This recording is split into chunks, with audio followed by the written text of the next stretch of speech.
Now let us get into some of the techniques that will help you be an actor with your voice. The first rule, and probably the most important, is that you make your voice pleasant to hear. Even when you are announcing a tragedy on a newscast, you do not want the sound of your voice to be unpleasant for your audience to hear. In such a case, you will want to sound somber and factual rather than happy, but you never want the sound of your voice to be unpleasant to the ear.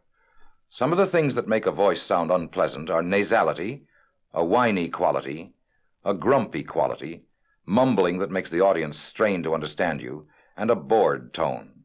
Your ah and exercises, your reading with exaggerated lip movements, and your whispering exercises will overcome the problems of sounding bored and grumpy, and will make certain that you do not sound whiny. The secret is that your voice will sound the way you feel. If you go on the air feeling bored or grumpy, or feeling that some injustice has been done to you, your voice will sound bored or grumpy or whiny. The answer to making your voice sound pleasant, then, is to feel pleasant when you're announcing.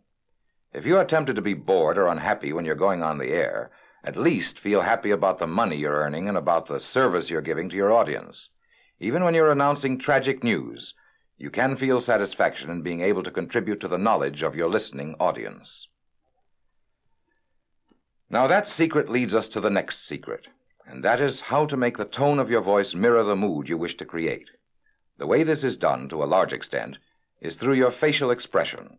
It may seem peculiar, but if you want to convey an excited, happy mood, the way to do it is to put on a big smile and let your eyes sparkle, and then do your announcing.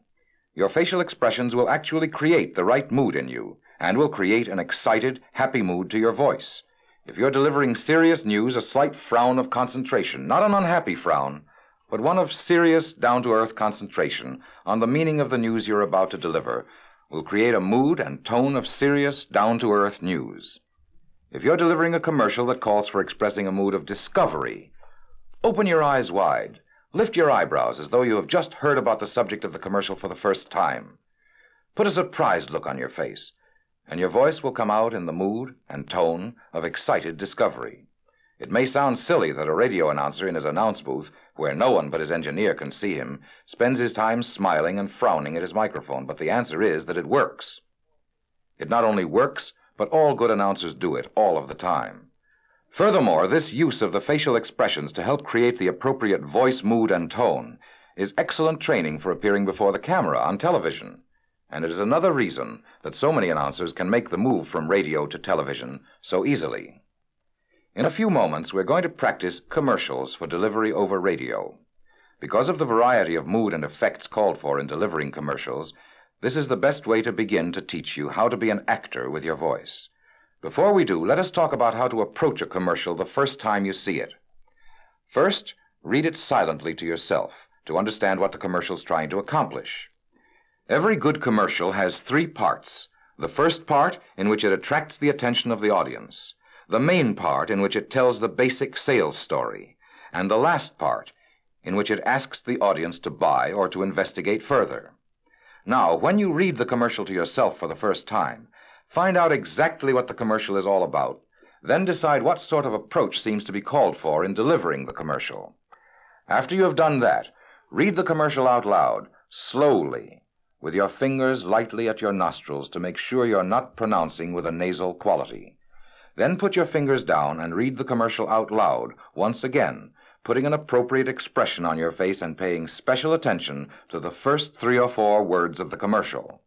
The beginning of just about every commercial should be announced firmly, moderately loud, and moderately slow, because they are the most important part of the commercial.